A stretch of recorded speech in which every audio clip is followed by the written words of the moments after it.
आज हम जिस विषय पर बात करेंगे वो है क्रोध।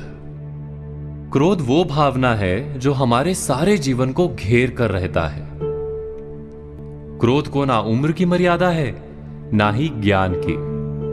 कब, कहां और किस कारण से क्रोध पैदा हो जाए वो कोई नहीं जानता।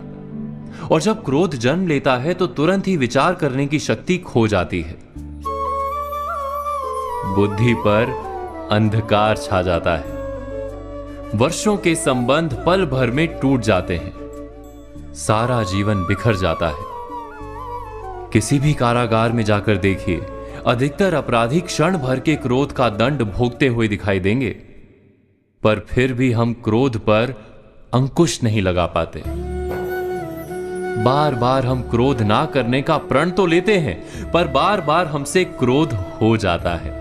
ये क्रोध वास्तव में क्या है, क्यों जन्मता है और क्यों अंकुश में नहीं रहता?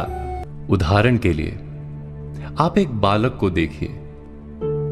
उसे किसी वस्तु की इच्छा होती है और उस समय अगर उसे वो नहीं मिलती या कोई उसे भयभीत करता है तो वो प्रतिक्रिया देता है। बालक की प्रतिक्रिया क्रोध है, क्योंकि बालक निर्बल है, निसहाय है। बालक अपनों से बड़ों को अपने वजूद का एहसास, अपने अस्तित्व की प्रतीति करवाने का प्रयास करता है क्रोध के माध्यम से। बड़े होने पर भी हम क्या ऐसा ही नहीं करते?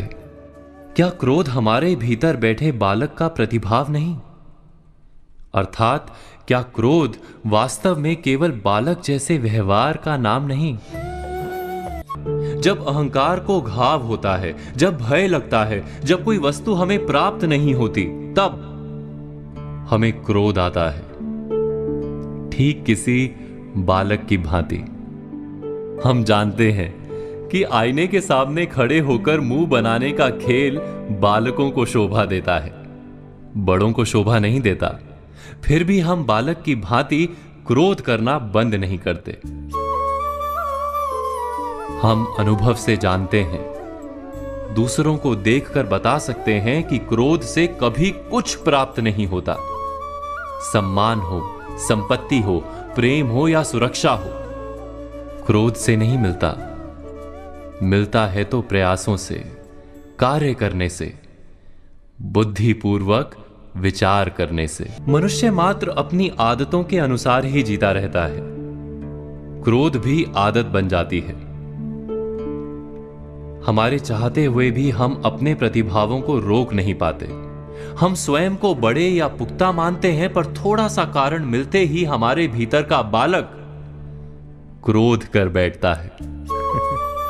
अर्थात क्रोध वास्तव में और कुछ भी नहीं, हमारी बालक बुद्धि का नाम है।